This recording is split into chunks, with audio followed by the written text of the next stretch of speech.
नमस्ते बच्चों, concept based corner में आपका बहुत बहुत स्वागत है। आज हम एनसीईआरटी की ईवीएस के क्लास 5 के चैप्टर 1 यानी water the essence of life इनको बहुत ही आसान और मजेदार तरीके से उसके जो टेक्स्ट बुक के सारे क्वेश्चंस हैं, जो एक्टिविटीज हैं, और वो हम समझेंगे और उसे सॉल्व करेंगे। तो चलिए आगे बढ़ते हैं। अब बच्चों, क्या आपने कभी सोचा है कि अगर पृथ्वी पर पानी ही ना हो तो क्या होगा? क्या हम समुद्र का पानी पी सकते हैं? बारिश का पानी कहाँ से आता है? और नदियाँ आखिर समुद्र तक कैसे पहुँचती हैं? इन सभी रोचक सवालों के जवाब हम इस अध्याय में मिलने वाले हैं। तो चलिए बिना समय बर्बाद किए शुरू करते हैं हमारी पानी की बहुत अद्भुत दुनिया की यात्रा। अभी जैसा कि आप इधर देख पा रहे हैं, पहला क्वेश्चन है, do you think we can drink the water present in the ocean? बच्चों, तो सबसे पहला मजेदार सवाल ये है, जरा सोचिए, क्या आप समुद्र का पानी पी सकते हैं? अगर आपको समुद्र के किनारे एक गिलास पानी दिया जाए तो क्या आप उसे पीना चाहोगे? का मतलब है no, we can not. The ocean water is very salty, so it taste bad and can make our tummies sick if we drink. Tummies मतलब पेट। तो इसका आंसर है नहीं, समुद्र का पानी बहुत ज़्यादा नमकीन होता है, इतना नमकीन कि उसे पीने से हमारा पेट खराब हो सकता है। अभी बच्चों दूसरा सवाल, what can ocean water be used for? समुद्र का पानी उपयोग किस लिए किया जाता है? तो इसका उत्तर है big ships use ocean water to sail from one country to another, यानी कि बड़े जहाज समुद्र के पानी का उपयोग एक देश से दूसरे देश तक यात्रा करने के लिए करते हैं। और also we dry up ocean water to make the salt that we put in food. हम जो साथ ही में हम जो समुद्र का पानी है उसको सुखाकर वो नमक बनाते हैं, जिससे हमें अपने भोजन में डालते हैं। जो आप खाना बनाते हैं उसमें आप जो सॉल्ट डालते हैं ये ओशन वाटर से ही बनता है ना। पानी, ओशन के वाटर को हम सुखा देते हैं पानी को, और जो सूखे हुए पानी से नमक निकलता है और वो नमक को हम यूज़ करते हैं अपने खाने में। अब ये बच्चों एक एक्टिविटी है, तो अब इस एक्टिविटी को हम समझेंगे। Where can we find fresh water? हमें मीठा पानी, फ्रेश पानी, पीने का पानी जो होता है कहाँ मिल सकता है? Identify the different fresh water sources. आपको आइडेंटिफाई करने हैं कि नीचे दिए गए जो चित्र हैं उसमें मीठे पानी कई विभिन्न स्रोतों को आपको इसमें से पहचानना है। जो नीचे दिए गए जो पिक्चर्स हैं कि हम इसमें से हमारे लिए कौन सा पानी पीने लायक है। तो सबसे पहला वाटर जो है, सबसे पहले है pond, a small pool of water, यानी कि तालाब, पीने का एक छोटा जलाशय, यानी कि पीने के पानी का एक छोटा सा स्रोत जहाँ से हमें ये पीने का पानी मिल सकता है। और फिर ये है एक ocean oblique sea, huge blue water that goes far away, यानी कि महासागर, समुंदर, बहुत बड़ा नीला जल क्षेत्र जो बहुत दूर तक फैला होता है। तो क्या हम इस ओशन का पानी पी सकते हैं बच्चों? नहीं, हम ओशन का पानी, हम समुद्र का पानी नहीं पी सकते, क्योंकि इसमें ये सॉल्टी होता है ना, समुद्र, इसमें नमक होता है, तो हम इसे पीने के लिए इस्तेमाल नहीं कर सकते। यहाँ पर नेक्स्ट पिक्चर आ रहा है ग्लेशियर, है ना, a giant mountain made completely off ice, एक बहुत बड़ा हिमनद, विशाल पर्वत है ये, और ये पूरा बर्फ से ढका हुआ है। तो क्या हम इसका पानी पी सकते हैं? यस, हम इसका पानी पी सकते हैं। नेक्स्ट है झील। क्या आप झील का पानी पी सकते हैं? लेक का पानी? यस, आप लेक का पानी भी पी सकते हैं। वो भी एक सॉल्टी वाटर नहीं होता है, वो एक मीठा पानी का स्रोत है। नेक्स्ट है आपका ground water, water hidden under the rocks and soil. Ground water को क्या बोलते हैं? भूजल। भूजल चट्टानों और मिट्टी के बीच में छिपा हुआ पानी, तो हम इसे भी पी सकते हैं, ये वाला पानी। और ये जो अंडर रॉक्स और सॉइल में छिपा हुआ अंडरग्राउंड वाटर कहाँ से आता है? जैसे हमने लेसन में हमने पढ़ा था कि ये जो अंडरग्राउंड वाटर आता है ये भी ऊपर जब बारिश होती है तो बारिश का पानी ही हमारे ज़मीन में, सॉइल में, अंडरग्राउंड वहाँ पर चला जाता है और वही हम कुओं से निकाल के हम उसको पीते हैं, या हैंड पंप होता है। तो ये सब चीज़ें हैं जो अंडरग्राउंड वाटर को बाहर निकालते हैं और हम उसे पीते हैं। River water that happily flows along the land, यानी कि नदी जो भूमि पर बहता रहता है, यानी नदी जो होती है जो पर्वतों से निकल के आती है, जो ग्लेशियर्स होते हैं, जो आइस मेल्ट होके वो नदी के रूप में वो बहती है, तो वो पानी जो होता है क्या आपके पीने लायक है बच्चों? यस, हम ये रिवर का पानी पी सकते हैं, सिर्फ हम ओशन और समुंदर का पानी नहीं पी सकते। Well, a deep hole dug into the ground to pull water up with bucket. तो बताओ बच्चों, ये वेल है, कुआं है, जमीन में खोदा गया गहरा खड्डा जिससे बाल्टी द्वारा पानी को निकाला जाता है। आप बताइए, क्या आप वेल का पानी पी सकते हैं? यस, बिल्कुल वेल का पानी पी सकते हैं, क्योंकि ये एक मीठे पानी का सोर्स है जो हम इसे पी सकते हैं। अब नेक्स्ट है rain, cloud, water droplets falling down from the sky, यानी वर्षा या बादल, आसमान से गिरने वाला पानी। आसमान से गिरने वाले पानी को हम क्या बोलते हैं? जैसे बारिश के रूप में ये पानी नीचे आता है, तो क्या ये पानी आपके पीने लायक है? Yes, the rain water is the purest form of drinking water. चलिए नेक्स्ट चलते हैं, एक्टिविटी 1। अब ये है सोर्सेस ऑफ वाटर, जो हमने पीछे पिक्चर में हमने देखा था, पिक्चर्स देखे थे, तो वही मैंने इधर आपको लिख कर समझाया हुआ है, विदाउट पिक्चर है। पिक्चर आप इसके साथ साथ में देख सकते हैं, अपनी बुक को आप खोल के रखेंगे तो आप देख सकते हैं। लुक, ये आगे चलते हैं। नेक्स्ट है activity 2। Take a steel glass, put some ice cube in it, observe the small water droplets forming on the glass. अब बच्चों, आपको एक स्टील का ग्लास लेना है और उसमें कुछ बर्फ़ के टुकड़े डालने हैं, और उसके बाद आपको ग्लास पर बनने वाली छोटी छोटी जो पानी की बूंदें उसे ध्यान से देखना है। जब आप ग्लास में बर्फ़ डालेंगे तो आप उसके बाहर की तरफ देखना कि कुछ कुछ बूंदें उसके ग्लास के ऊपर आ जाएंगी। ठीक है, आपको जैसे ये पिक्चर में भी आपको ग्लास दिखाई दे रहा होगा, लेकिन अगर आप करना चाहें तो अपने घर में भी आप ग्लास लेके आइए, स्टील के ग्लास लाइए और उसके अंदर थोड़ा सा पानी डाल के और बर्फ़ के टुकड़े डाल दीजिए। फिर थोड़ी देर के बाद आप देखिएगा कि ग्लास के जो बाहर हैं उसमें पानी की बूंदें आनी शुरू हो गई हैं। तो पहला क्वेश्चन है, where do this water droplets come from? ये पानी की बूंदें कहाँ से आती हैं? ठीक है, तो आंसर इसका ये होगा, there is invisible water floating in the air, that is called water vapour. यानी कि हवा में एक है ना अदृश्य पानी होता है, मतलब जो दिखाई नहीं देता, जिसे हम जल वाष्प कहते हैं। तो इसमें आपको ये समझना है कि हवा में एक है ना नमी होती है, पानी होता है जो हम देख नहीं पाते हैं, वो अदृश्य होता है। अब है, what happens to the ice cube after they are left in the glass for some time? कुछ समय तक ग्लास में रहने के बाद बर्फ के टुकड़ों का क्या होता है? तो जब बर्फ के टुकड़े थोड़ी देर, the ice cube melt and turn into liquid water because the room is warmer than the freezer। अब क्या होता है, जब बर्फ के टुकड़े ग्लास में जाते हैं तो वो पानी के साथ में जाके वो पिघल जाते हैं। और ऐसा क्यों होता है? क्योंकि कमरा फ्रीजर से अधिक गर्म होता है। तो रूम तो गर्म होता है ना, आपका फ्रीजर जो जहाँ पर आइस क्यूब होती है वो तो इतना ठंडा होता है कि वो पानी को बर्फ जमा देता है।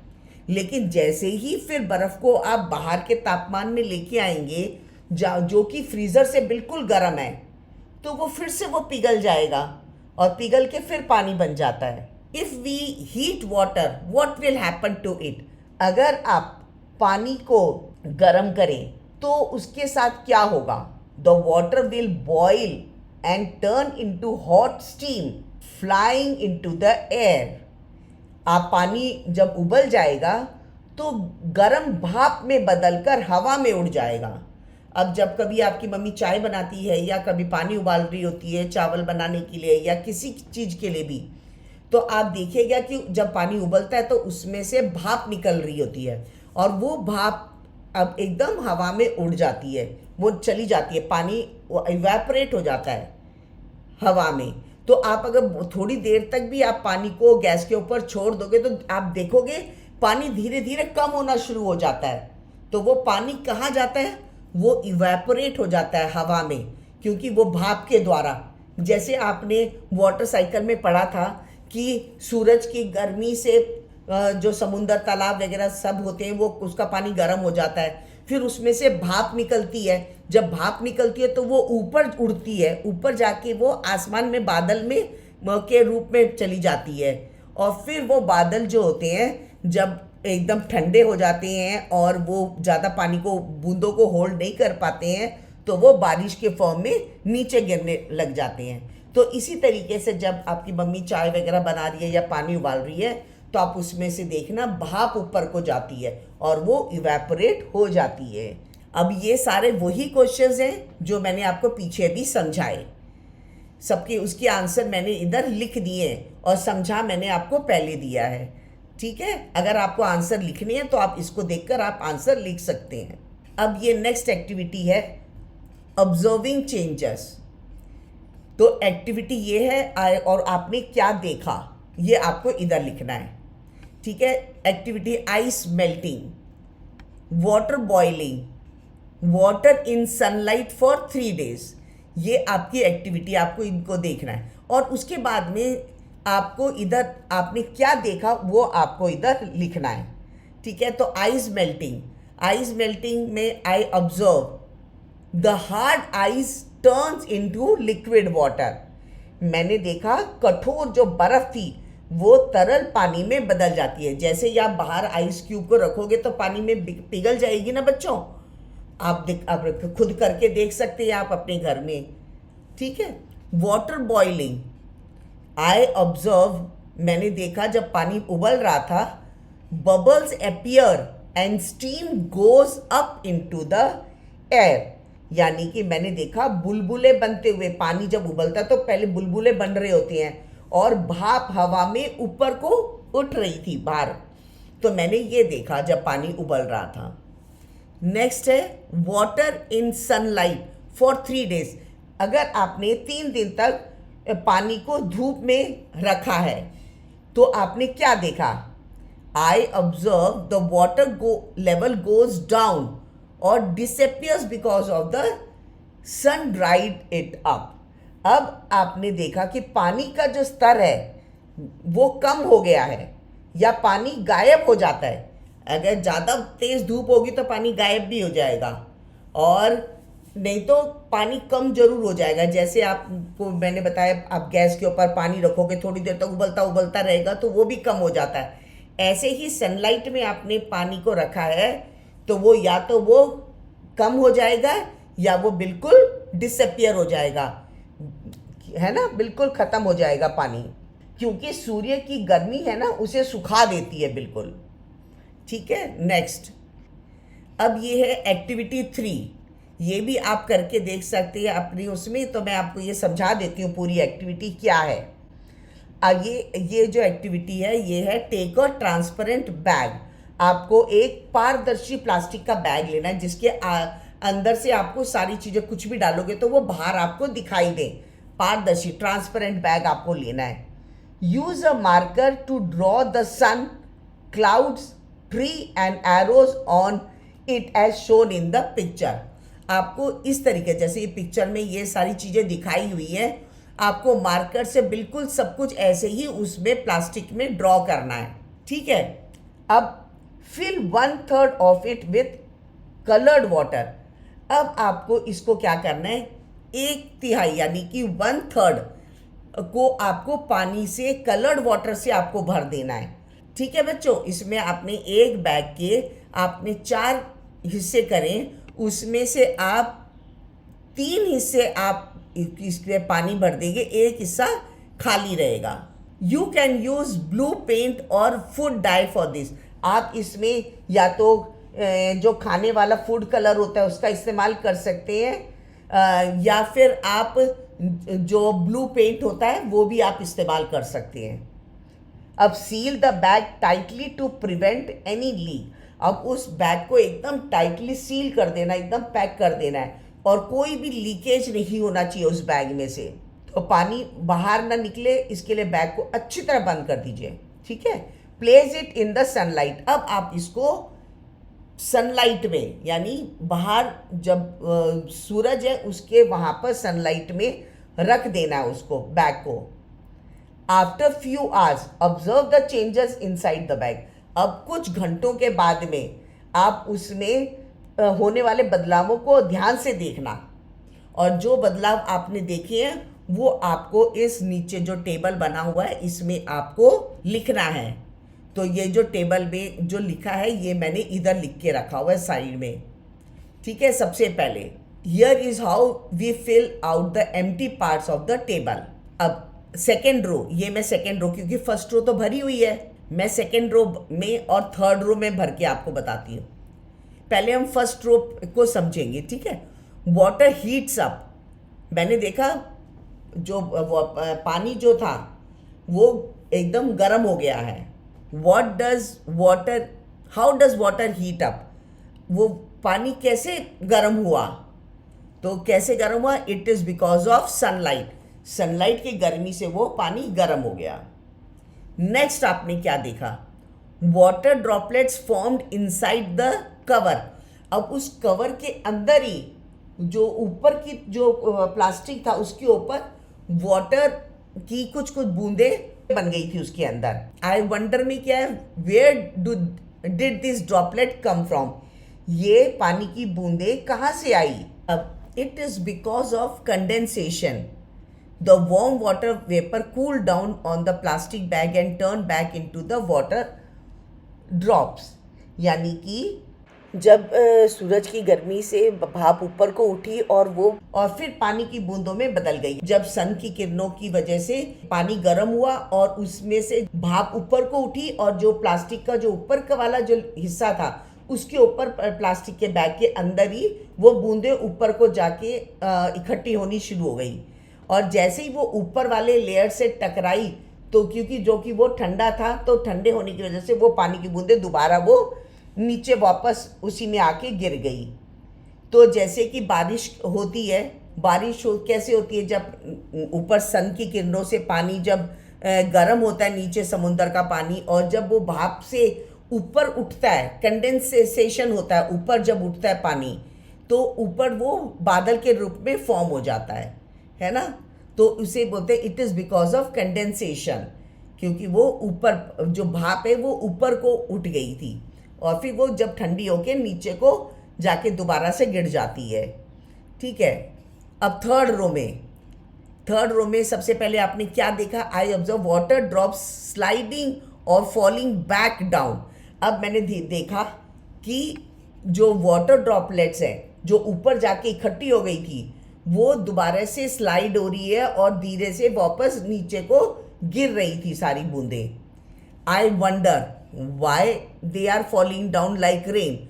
मैंने क्या सोचा, क्या वंडर किया कि ये जो पानी की जो बूंदें जो ऊपर जाके इकट्ठी हो गई थी, वो वापस दोबारा स्लाइड करके नीचे को क्यों गिर रही है, जैसे कि बारिश की तरह। It is because of precipitation. Precipitation का मतलब होता है बिल्कुल बारिश की तरह। When the drops get too heavy they fall down just like rain, real rain, है ना? जैसे बिल्कुल बारिश की तरह। जैसे ही बारिश का पानी ऊपर बादल में चला जाता है और जब वो भारी हो जाता है और वो जब रोक नहीं पाता, तो फिर वो नीचे की तरफ बारिश के फॉर्म में नीचे गिरता है। तो ऐसे ही आपने जो ये एक्सपेरिमेंट कर रहे थे, जब पानी की बूंदें ऊपर के लेयर में जाके इकट्ठी होनी शुरू हो गई, इकट्ठी होती फिर वो भारी हो गई, तो भारी होने की वजह से वो फिर से धीरे से स्लाइड होके वो नीचे को गिरने लगी, बिल्कुल जैसे कि बारिश। तो इसको बोलते हैं प्रेसिपिटेशन। जब भाप ऊपर को जाती है उसे बोलते हैं कंडेंसेशन, और जब बारिश के फॉर्म में दोबारा नीचे गिरती है उसे बोलते हैं प्रेसिपिटेशन। ठीक है बच्चों, नेक्स्ट आगे चलेंगे। आगे है activity 4, take a transparent glass. अब आपको एक ट्रांसपेरेंट ग्लास लेना है, बिल्कुल कांच का ग्लास लेना है आपको, और उसमें आपको fill half of it with soil, आधा ग्लास आपको मिट्टी में से भर देना है और फिर slowly pour water into the soil using the spoon. और अब धीरे धीरे उसके अंदर चम्मच की हेल्प से धीरे धीरे उसके अंदर पानी डालना है। एकदम से पूरा पानी नहीं डालना, धीरे धीरे डालना है चम्मच की हेल्प से। Observe what happens. Answer, the dry soil drinks up the water quickly. सूखी मिट्टी पानी को बहुत जल्दी सोख लेती है। आप सूखी मिट्टी में अगर पानी डालेंगे, धीरे धीरे पानी डालेंगे, तो आपको देख लगेगा कि मिट्टी ये पानी को सोख रही है। और जैसे ही पानी मिट्टी के अंदर चला जाता है, आपको छोटे छोटे हवा के बुलबुले निकलते हुए दिखाई देंगे, क्योंकि आप धीरे धीरे पानी डालोगे और मिट्टी सूखी है, तो ऊपर से जब आप पानी डालोगे तो आपको हल्के हल्के बुलबुले दिखाई देंगे और धीरे धीरे वो पानी जो है वो मिट्टी पूरा सोख लेगी। चलिए अब आगे चलते हैं। एक्टिविटी 5, आपको ये एक पिक्चर दिखाई दे रहा होगा। Tick the image that will help in ground water recharge. अब आपको ये चित्र को सही का निशान लगाना है जो भूजल को बढ़ाने में मदद करता है, यानी कि जो ज़मीन के अंडरग्राउंड के पानी को ज़्यादा बढ़ाने में मदद करता है। इनमें से तीनों में से कौन सा सही जगह है?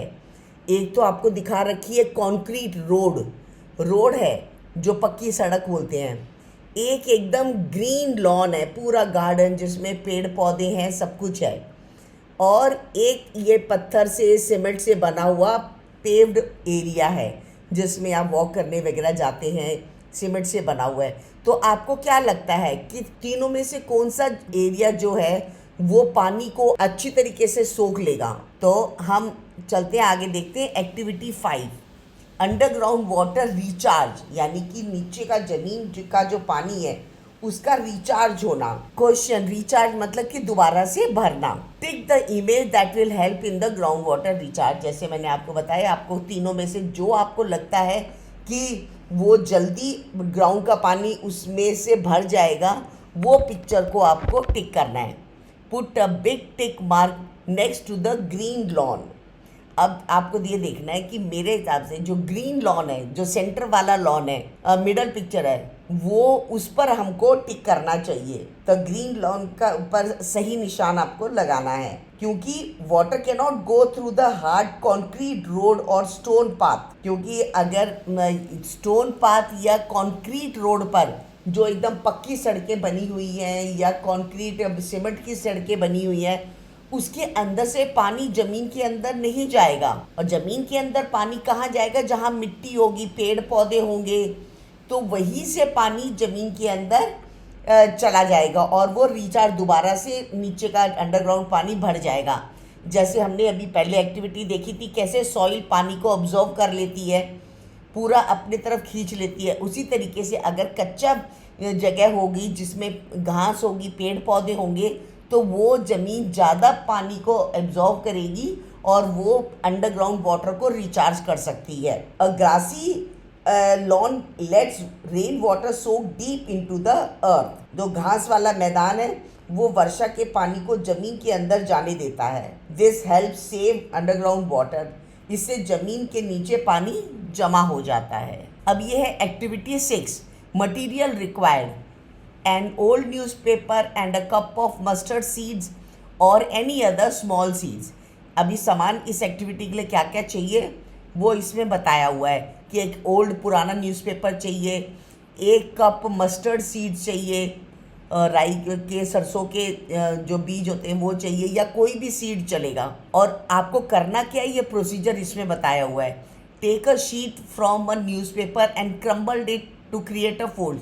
और एक आपको न्यूज़पेपर की शीट लेनी है और उसको है ना ऐसे मोड़ देना है, क्रम्बल्ड कर देना, मोड़ देना है, घुसा मुसा ऐसे करके कर देते हैं ना, हाथ से ऐसे मोड़ के आप लोग फेंक देते हैं। तो उसी तरीके से शीट को, न्यूज़पेपर को आपको क्रम्बल करना है। Take another sheet and place it over the crumbled paper. अब आपको एक और दूसरी शीट लेनी है और उसके ऊपर अखबार का पन्ना रख देना है। तो अब press it down so that the slopes are gentle. और आपको उसको हल्के से दबाए ताकि ढलान बन जाए। Slowly pour the mustard seeds from the cup on to the biggest point of the slope. अब क्या करना है आपको, सरसों के बीजों को ढलान के सबसे ऊंचे हिस्से से आपको धीरे धीरे धीरे धीरे डालना है। आपको सबसे ऊंचे हिस्से से आप सीड को डालोगे और वो सरसों के बीज वो है, आपको देखना है कि क्या होता है। Observe the movement of the seeds, बीजों की गति को यानी उसकी स्पीड को, और उसको ध्यान से देखना है आपको। अब ये एक्टिविटी करने के बाद में आपको अभी आगे ये वाले आंसर्स आपको पूरे बताने हैं। क्या फर्स्ट क्वेश्चन क्या है, what did you observe about the mustard seeds. आपने मस्टर्ड सीड्स के बारे में क्या देखा जब आपने मस्टर्ड सीड को एकदम ऊपर से नीचे की तरफ डाला। The seeds roll down the paper hill from the highest pound to the lowest pound. आपने क्या देखा, बीज कागज के पहाड़ियों पर सबसे ऊंचे स्थान से सबसे नीचे के स्थान पर लुढ़कते हुए नीचे जा रहे हैं। क्योंकि ऊपर से डाला था तो वो समझ लो ऊपर वाली जो पहाड़ी है, पहाड़ी की तरफ से ऊपर से डाला था तो वो लुढ़कते हुए वो नीचे की तरफ जा रहे हैं। अब are they moving in a straight line और do they spread out different direction. क्या वे सीधी रेखा में चल रहे हैं या अलग अलग दिशाओं में फैल रहे थे। They do not go in a straight line, वो एक लाइन में नहीं जा रहे थे, वे सीधी रेखा में नहीं चल रहे थे। दे spread out into different directions depending on how the paper is folded. अब आपने क्योंकि पेपर को फोल्ड किया हुआ था, ऐसे क्रश कर दिया था, स्क्रम्बल्ड कर दिया था, तो उसकी वजह से पेपर में जगह फोल्ड हो गए थे। तो वो जहाँ से वो ऐसे निशान बने हुए थे फोल्ड के, तो सीड वही डायरेक्शन से उसी के हिसाब से वो नीचे को लुढ़क रहे थे। Are they collecting in some area, क्या वे कुछ स्थानों पर इकट्ठा हो रहे थे। Do they gathered like water gathers in the lakes river and so on, क्या वे उसी तरह इकट्ठा होते हैं जैसे पानी झीलों और नदियों में इकट्ठा होता है। यस, इसका उत्तर है हाँ। The seed gather together in the deep flat areas of the paper. अब क्या है कि जब आपने सीड डाले तो वो जैसे जैसे निशान बने हुए थे उसमें से टेढ़े मेढ़े होते हुए वो एक जगह पर आके इकट्ठा हो गए, जहाँ पर जो एकदम प्लेन कागज का एरिया था। बीज कागज के गहरे और समतल भागों में इकट्ठा हो जाते हैं। जो सबसे ज़्यादा गहरा होता है, जो पेपर का गहरा हिस्सा होगा और जो प्लेन एरिया होगा, वहाँ पर जाके वो इकट्ठे हो गए। Just like a rain water flows down hills together in rivers and lakes. ठीक वैसे ही जैसे वर्षा का पानी पहाड़ों से बहकर नदियों और झीलों में इकट्ठा होता है। समझ में आया बच्चों। अब ये एक्सपेरिमेंट आप लोग जरूर करना घर में। जो एक्सपेरिमेंट्स आपको मैंने अभी तक बताए वो सब आप एक्सपेरिमेंट घर में देखना, तभी आपको अच्छी तरह से समझ में आएगा। बच्चों मैं अभी ये एक्सरसाइज यहीं एंड करती हूँ, क्योंकि इसका ये बहुत बड़ा चैप्टर है, इसमें बहुत सारी एक्सरसाइज है, तो इसका पार्ट 2 मैं जल्दी लेके आऊँगी और उसका लिंक मैं इसी के डिस्क्रिप्शन में डाल दूँगी, तो आप पार्ट 2 को भी ज़रूर देखिएगा। अब मैं इस वीडियो को यहीं एंड करती हूँ। आशा करती हूँ आपको ये एक्सप्लेनेशन पसंद आया होगा। अगर पसंद आया तो इसे लाइक ज़रूर करना और दूसरे बच्चों को भी शेयर करना, ताकि वो भी इसका फ़ायदा उठा सकें। जिन्होंने मेरे चैनल को सब्सक्राइब नहीं करा है तो वो चैनल को सब्सक्राइब कर दें और बेल का बटन भी दबा दें, ताकि जैसे ही मैं दूसरा वीडियो अपलोड करूँ तो आपके पास सबसे पहले नोटिफिकेशन आ जाएगा, ताकि इसे जल्दी देख पाएँ। तो मिलती हूँ जल्दी नेक्स्ट वीडियो के साथ में। टेक केयर, बाय, अपना ध्यान रखिएगा और पढ़ाई करते रहिएगा।